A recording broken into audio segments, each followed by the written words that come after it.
Noir, suspense, hard-boiled fiction.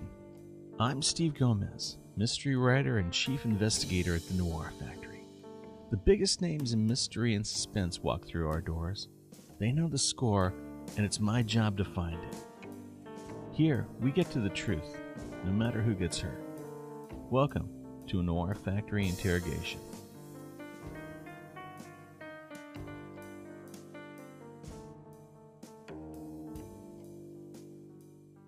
Will Viharo is a pulp writer of the best sort. And by that I mean he's of singular voice in an art form where guys are tripping all over themselves to sound like someone else. When I recommend Will's work to someone, and that's something I usually do a lot, it's with the understanding that they've done a little bit of reading in the genre, and they're looking for something a little different, something with a little bit of an edge, something that's a little raw. Will's work has been optioned for motion pictures, and his work has wide appeal. But I want to caution you, it won't be featured as a Lifetime Movie of the Week, and I wouldn't donate it to a middle school book drive. In addition to his writing, Will also takes center stage literally in the pulp community. As host and participant of the Noir at the Bar, Seattle and Vancouver, he's helped bring noir fiction to a bunch of people who would otherwise just be sitting around a bar drinking.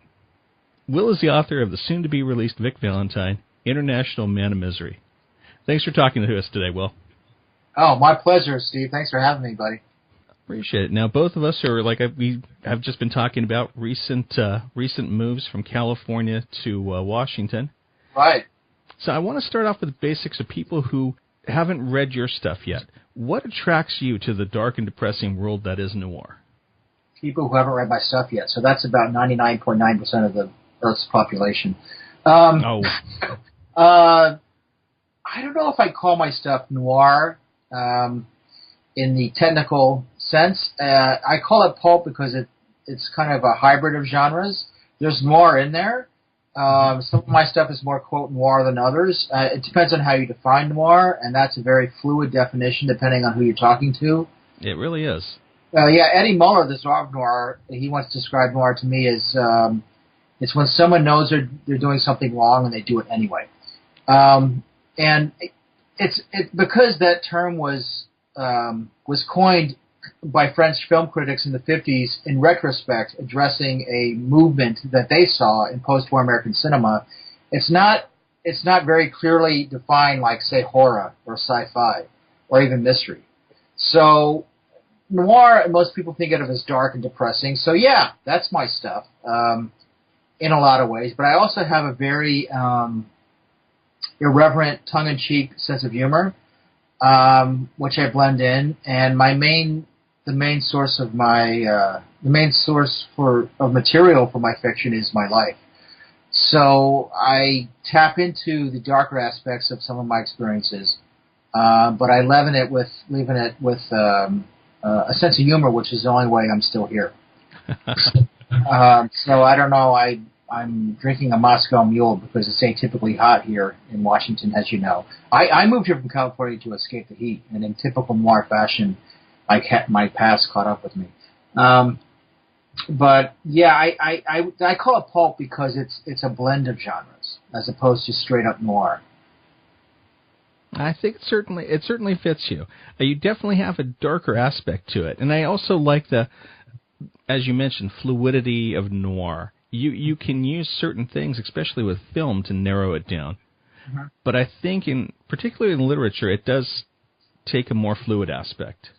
Well, you know what? When you talk to crime fiction authors, and I never consider myself a, quote, crime author per se. My Vic Valentine series is probably the closest to what you call a conventional mystery, although even those are unconventional. Mm-hmm. But the thing about noir is not a marketable genre. I mean, when you market your stuff as noir, that's one of the least selling subcategories of crime fiction, as most people don't know it when they see it. They don't even know how to describe it. So if you call something a mystery or a thriller or espionage or hard-boiled, even Private Eye, they know what that is. Noir is a little more elusive, so it's not a great marketing term. But everyone seems to use it because it's very trendy, and it has a long history. So people like being associated with it, even if it's not lucrative for the mass audience. So I don't really consider myself a noir guy. per se, like I said, but the darkness in my books comes from my life. Like my mother, for instance, who has influenced a lot of my fiction, either directly or indirectly.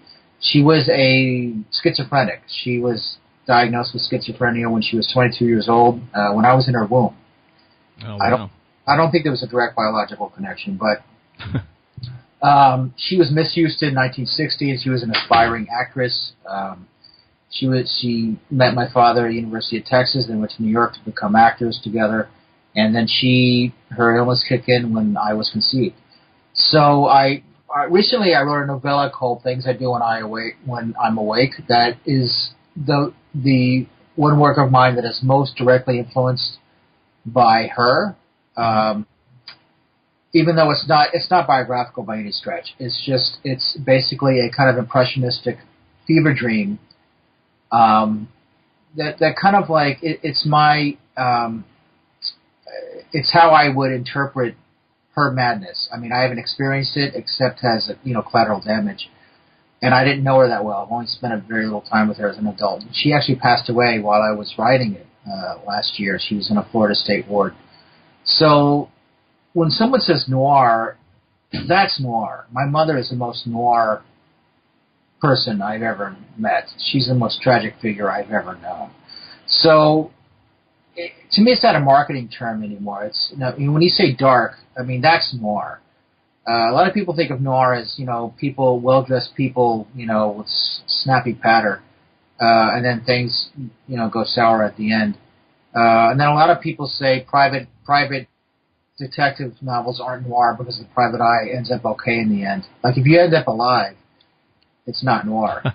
But a lot of classic noir, largely due to the codes back then and just pandering to mainstream audiences in general, had happy endings. Like completely without any credibility. Like things would just turn out okay for the main protagonist. So I don't even know. Like I said, the parameters are so ill-defined and fluid. It's hard to say something's noir and something isn't. So I when I got back into writing 7 years ago after giving it up for a while when I hosted Thrillville, which you know about. Mm-hmm. I didn't realize there was a subcategory of pulp out there either. And a lot of people think of pulp to think of Doc Savage or The Shadow, which is stuff I grew up reading. Pulp to me is kind of like the literary equivalent of grindhouse cinema. It's just it's exploitation, and it's appealing to a lot of our baser instincts with a lot of sex and violence. So I'm blending those sensibilities with more literary aspirations. So my stuff has an emotional resonance and a dramatic heft that you wouldn't find in like just exploitation cinema by itself. So because like I said, I'm adding in my own life experience. So it's hard for me to define my stuff. I called it Viharo, but which is cool. I mean, I like the fact that I'm hard to pigeonhole, but at the same time, it's very hard to market something like that when you're your own genre. I mean, my favorite artist in general is David Lynch, and he's kind of his own genre. Like, I mean, the term Lynchian is a phrase people use to describe something.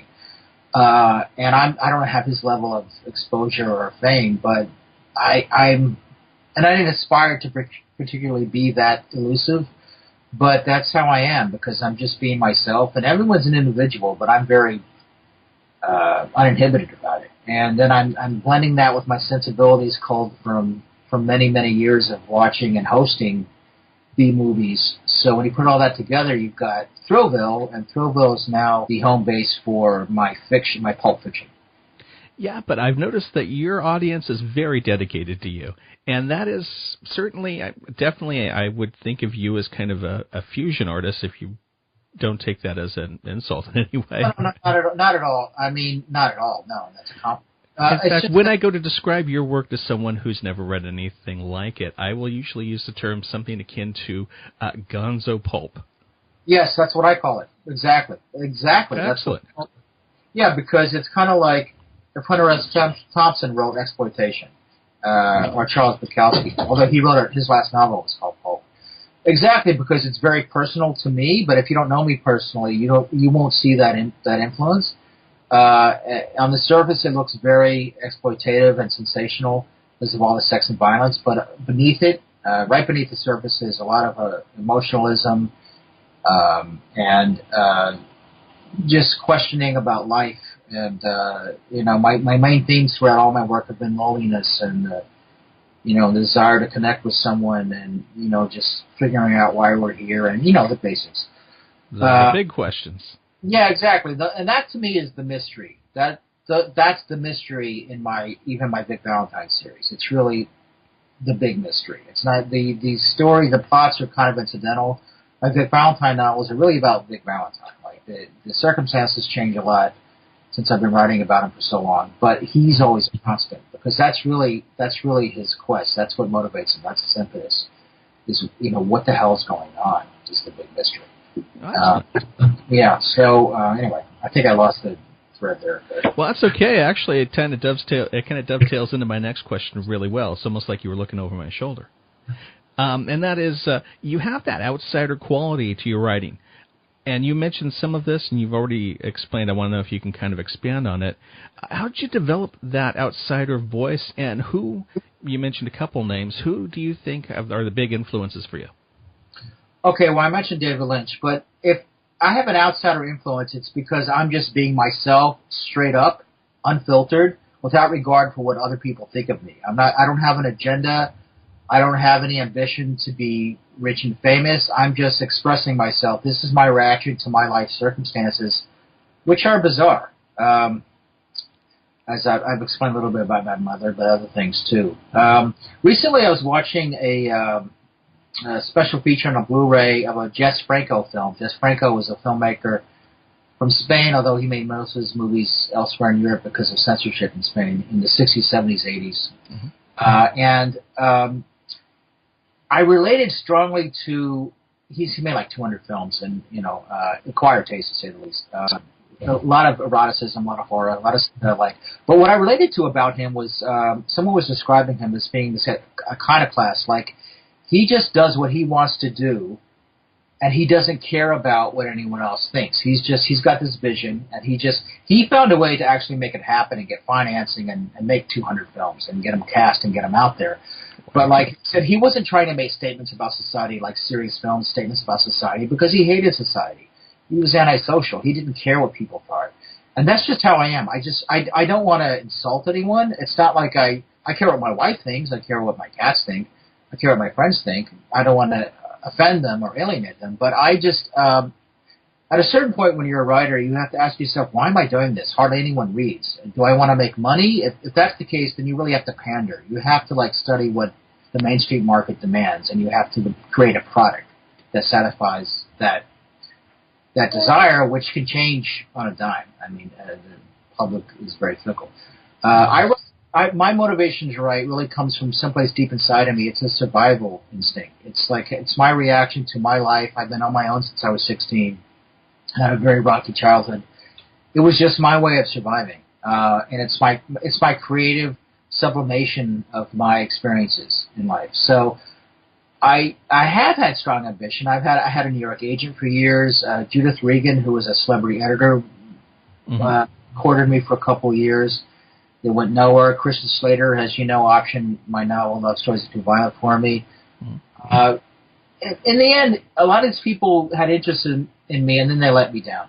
So I really, at a certain point when I hit 50, I just decided to take the reins of my own quote-unquote career in my own hands and just do my own thing. And I republished a lot of my old works through my old imprint, Thrillville Press. And Thrillville is my brand name, as you know, from the cult movie Cabaret I hosted for many years. Oh, yeah, fond memories of that. Right, so at this point, I just don't care. I mean, it's like, I've been published by small presses that went belly up, and then there was a whole drama with this double life press, and I'm not even going to get into it. And it's just every time I put my fate into someone else's hands, it's gone bad. So I really just want to do things for myself. I write for myself, and I put it out there. I let people know it's out there, and they can take it or leave it. I have a number of short stories coming out from different publishers, which I'm very proud of. But the editors contacted me. They were solicited. I'm not pitching anything. I'm Vic Valentine, International Man of Misery. I'm putting out through Thrillville Press. It's really out there. I don't know if anyone else will publish it, and I don't care. even if another small press or medium-sized press wanted to publish it, I mean, if they went belly up, it would kick back to me anyway, and I have access to the same tools that they do. A lot of these small presses publish through CreateSpace on Amazon. I can do what they can do as far as publishing goes. In fact, right now it's kind of the golden age of you creating, taking control of your own destiny. True, but despite what people have said, there is a stigma attached to self-publishing, even with your peers. So I have a mix. I have a couple books out from Gutter. We published Love Stories Are Too Violent for Me. Editor Joe Clifford, who's a rising author in his own right, he's their acquisitions editor over there. He contacted me. I didn't even know who he was when the movie deal was really hot. So we republished Love Stories Are Too Violent for Me. The storyboard artist for the movie did the cover depicting Christian as my protagonist, Vic Valentine, and then they also published my latest Vic Valentine novel, Hard Boiled Heart, in 2015.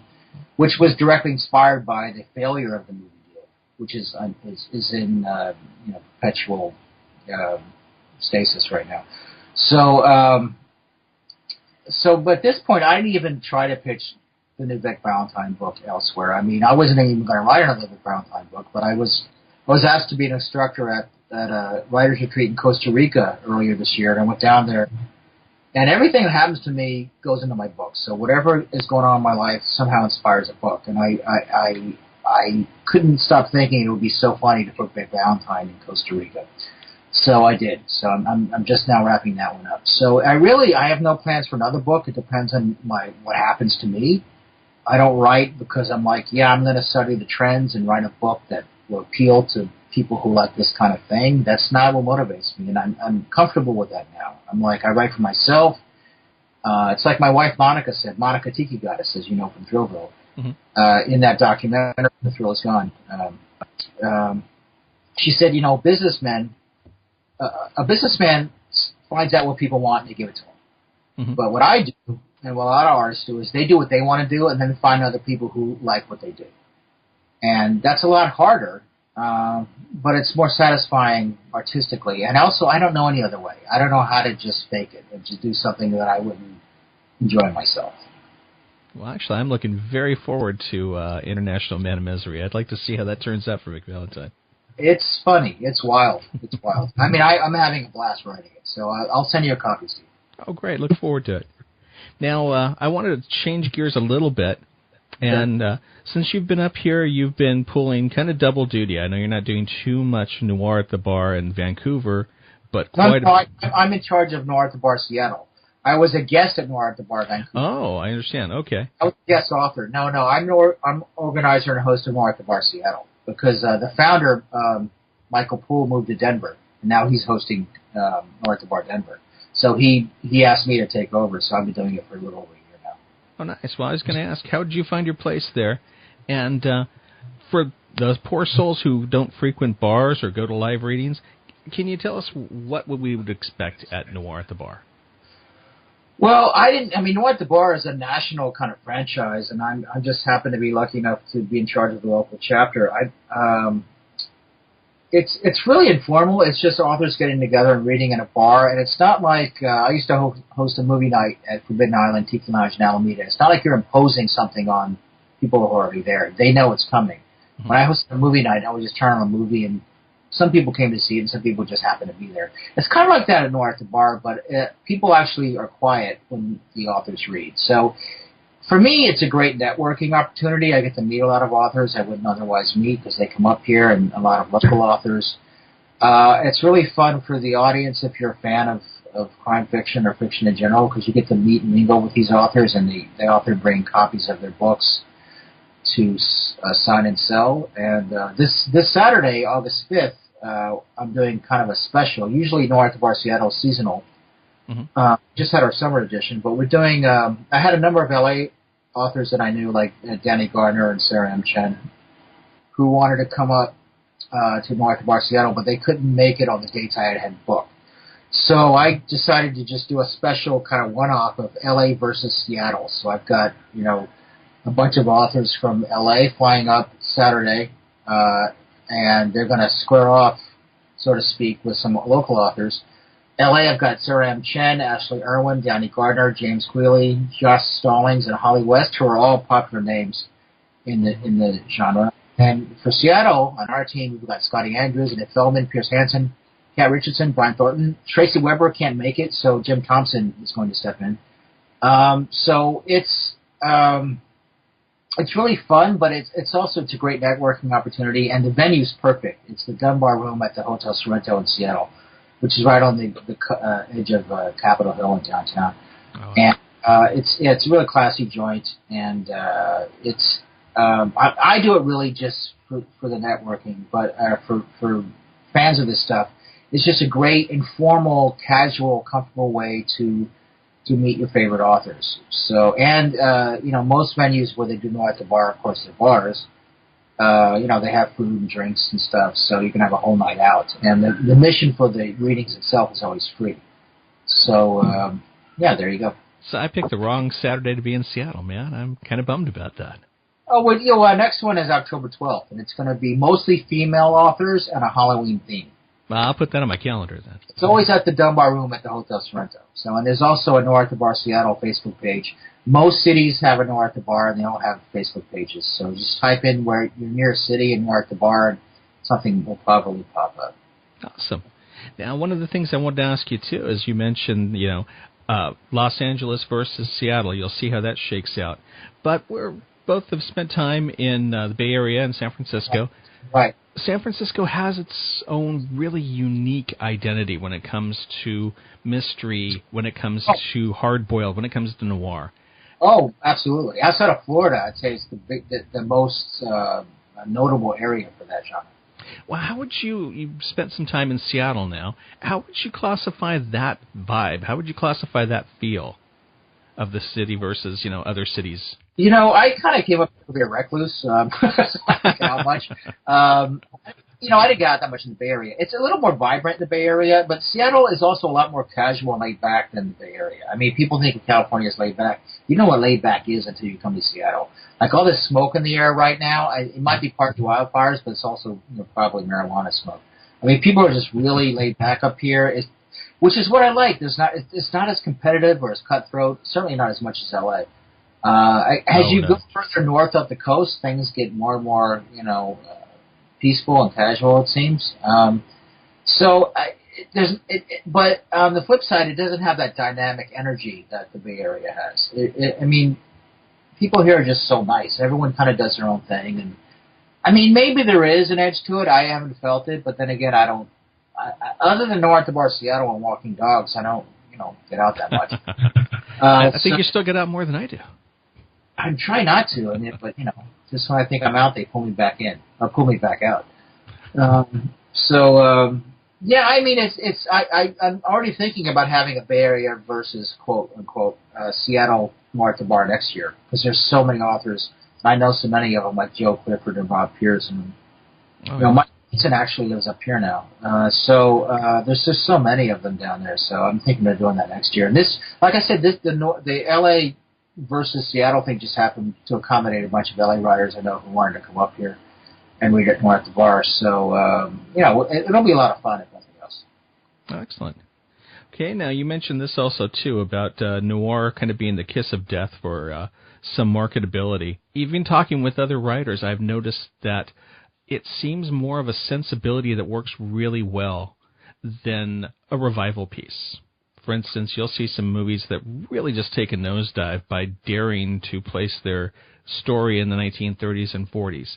How do you see that into modern art? Is that shaking out as that, or will there be some revival, do you think, of 30s and 40s and other eras? No. And when I say that is, when you say noir now to most contemporary crime authors, they're not thinking of the 30s and 40s. I mean, a lot of them don't even know the origin of that phrase. I don't mean that as a slight, but I mean, it goes back so far. Noir is just a niche now. It's a catchphrase that's become very trendy, even if it's not that popular with the mainstream public. The first thing I thought of when you said that was L.A. Confidential, the film adaptation, which is 20 years ago this year. Yeah, it's easy to think of that as something that's modern. Well, the reason I think of that, though, is because they made a conscious decision for the actors not to wear hats because they didn't want to alienate modern audiences by being too inaccessible period-wise, like just looking too different. Ah, I didn't know that. And that's 20 years ago. Mm-hmm. And that's the lounge and swing revival was very, very popular. I was into that. I was into it before it was popular, though. So I think I don't know. Eddie Muller hosts Noir Alley and TCM, and they're consciously trying to appeal to a younger audience. I don't know. It just seems a lot of people I meet under 40 or 30, they're really interested in what's going on now, and I think that's why a lot of authors who write noir, they write contemporary fiction. They want to have the same sensibilities, but without seeming dated. And some things don't date. I mean, desperation doesn't date. I mean, that's a constant in human experience. The things that really make noir outside of the superficial style are still with it, more than ever, really. I mean, in a lot of ways. So I think that's what connects people to that kind of material and why people don't want to date it by setting it back in the day. But then you get someone like Danny Gardner, who his novel Negro and No Fay has just been republished down and out, whose book, that's set in the 50s, but it has a lot of contemporary resonance because he's dealing with a lot of issues of race and stuff like that, even though he's doing it kind of, he's not doing it overtly. It's kind of subliminal. Walter Mosley does the same thing with his Easy Rollins series. So there's a way to set something in the past that still resonates with the present, and that's the trick, is to make it so that people can still connect to it, because people like things they can relate to. Most of my stuff is set contemporarily, but it has a lot of retro references that for a lot of people are probably new, but you can Google it. I mean, they don't even know what I'm talking about. But it doesn't matter because it's happening now, and emotions in it are timeless. They're universal. So when you're talking about the human condition, that's not constricted to a time period. So the rest of it is just window dressing, and some people put off by it, some people are attracted to it. But if you make the core of it timeless by just appealing to the human struggle, I don't think it really matters. But it's harder to do if you're framing it within a period piece, depending on the period. Yeah, it's true. You are kind of not hobbling yourself, but you are already alienating a bit of your audience right off the bat. Yeah, kind of. Like I said, it depends. I mean, people go by word of mouth. I mean, that's the best way to promote your book. I mean, more than reviews, more than anything else, is word of mouth. So if audiences, if a certain set of readers get hooked into something, like, say, Negro and No Fay, and they spread the word, people will overlook that. But you're right, initially, it can be a barrier, but it depends on current trends. Like Game of Thrones has made anything with sword and sandals and Dungeons and Dragons very appealing. Although that has a much broader appeal anyway than, say, noir. Because noir is dark, it is depressing, and it kind of reveals and unearths a lot of truths about us that most people don't want to think about when they're just reading for escapism. Fair enough. And also, speaking of word of mouth, that is Vic Valentine, International Man of Misery. And when should we look for that? Later this fall. Okay. Where would you like us where would you like our audience to find you on the internet? Everything you'd want to know about me and more is at thrillville.net. Oh, great. We'll go ahead and put a link to that on our show notes. But really, thank you very much. Is there anything else you want to leave our audience with? Just stay cool. Harder to do right now. But thank you very much for making time, and I really look forward to talking to you again. Thank you, Steve. I appreciate it, man. Cheers. All right, cheers. That's it for this Noir Factory interrogation. Join us again next week as we take a hard look at noir, true crime, and hard-boiled fiction. Good night.